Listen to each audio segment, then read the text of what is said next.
Ne olmuş?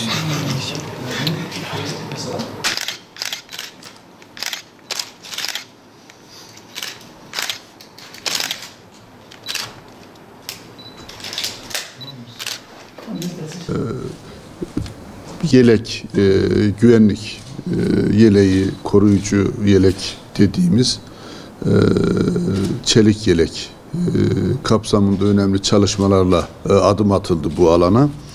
Bu geliştirilerek tank zırhına ve güvenlikli kulelere kadar geliştirildi.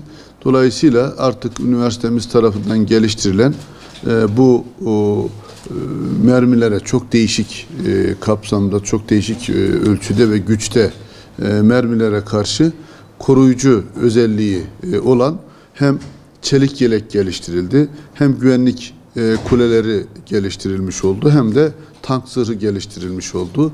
Bunlar artık üretim aşamasına geçildi. Bütün testler yapıldı, denemeler yapıldı. İnşallah üretimi Van'ımızın teknokenti içerisinde yapılmaya devam edilecek. Şu an itibariyle yapılan, burada hemen çelik yeleğimizin örneği var.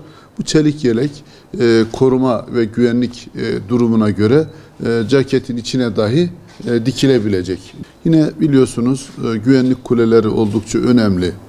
Gerek güvenlik güçlerimiz açısından ve gerekse değişik güvenlik gerektiren birimlerin korunması açısından. Bu güvenlik kulelerinde de yine değişik malzemeler kullanılmak suretiyle oraların güvenliği şu anda görmüş olduğunuz, birazdan teknik bilgilerini Ali İbrahim Bey'in vereceği değişik silahların mermilerine karşı güvenli hale getirilmiş oldu.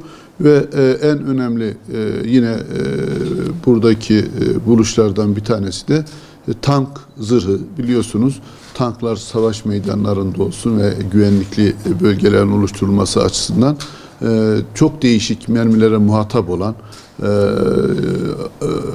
silahlardır.